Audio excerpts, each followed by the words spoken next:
पैगंबर हजरत मोहम्मद सल्लल्लाहु अलैहि वसल्लम।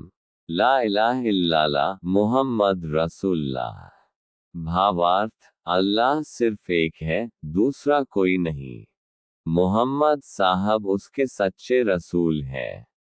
पैगंबर हजरत मोहम्मद सल्लल्लाहु अलैहि वसल्लम ने ही इस्लाम धर्म की स्थापना की है। आप हजरत इस्लाम के आखिरी नबी हैं। आपके बाद अब कयामत तक कोई नबी नहीं आने वाला। जबकि अरब में कबीलाई संस्कृति का जाहिलाना दौर था। हर कबीले का अपना अलग धर्म था और उनके देवी देवता भी अलग ही थे। कोई मूर्ति पूजक था तो कोई आग को पूजता था। यहूदियों और ईसाइयों के भी कबीले थे, लेकिन वे भी मजहब के बिगाड़ का शिकार थे। ईश्वर अल्लाह को छोड़कर लोग व्यक्ति और प्रकृति पूजा में लगे थे। इस सब के अलावा भी पूरे अरब में हिंसा का बोलबाला था। औरतें और बच्चे महफूज नहीं थे। लोगों के जान माल की सुरक्षा की कोई गारंटी नहीं थी। सभी और बदइंतजामी थी। इस अंधेरे दौर से दुनिया को बाहर निकालने के लिए अल्लाह ने हजरत मोहम्मद सल्लल्लाहु अलैहि वसल्लम को पैगंबर बनाया। जन्म, इस्लाम के संस्थापक पैगंबर हजरत मोहम्मद सल्लल्लाहु अलैहि वसल्लम का जन्मदिन हिजरी रबीउल अव्वल महीने की 12 तारीख को मनाया जाता है।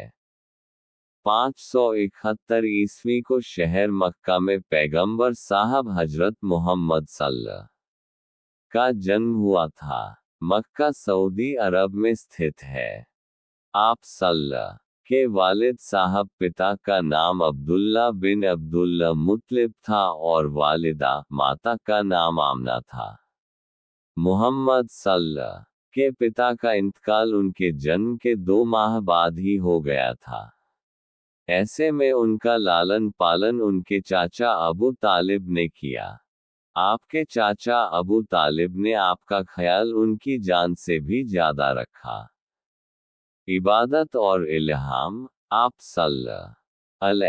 बचपन से ही अल्लाह की इबादत में लगे रहते थे। आपने कई दिनों तक मक्का की एक पहाड़ी अबुलुन नूर पर इबादत की।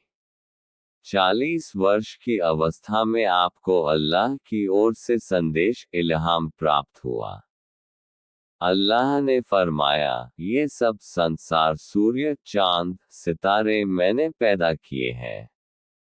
मुझे हमेशा याद करो, मैं केवल एक हूँ, मेरा कोई मानी सानी नहीं। लोगों को समझाओ। हजरत मोहम्मद ने ऐसा करने का अल्लाह को वचन दिया, तभी से उन्हें नबूवत प्राप्त हुई। कुरान, हजरत मोहम्मद साहब पर जो अल्लाह की पवित्र किताब उतारी गई है, वह है कुरान। अल्लाह ने फरिश्तों के सरदार जिब्राइल के मार्फत पवित्र संदेश वही सुनाया। उस संदेश को ही कुरान में संग्रहित किया गया है। 1400 साल हो गए, लेकिन कहते हैं कि इस संदेश में जरा भी रद्दोबदल नहीं है। सबसे पहले ईमान, नबूवत मिलने के बाद आप ने लोगों को ईमान की दावत दी। मर्दों में सबसे पहले ईमान लाने वाले सहाबी हजरत अबू बकर सिद्दीक रहे। बच्चों में हजरत अली सबसे पहले ईमान लाए और औरतों में हजरत खदीजा ईमान लाई। मोहम्मद का धर्म। वफ़ात 632 ईस्वी 28 सफ़र हिजरी सन 11 को 63 वर्ष की उम्र में हजरत मोहम्मद ने मदीना में दुनिया से पर्दा कर लिया। उनकी वफ़ात के बाद तक लगभग पूरा अरब इस्लाम के सूत्र में बंध चुका था और आज पूरी दुनिया में उनके बताए तरीके पर जिंदगी गुजारने वाले लोग हैं।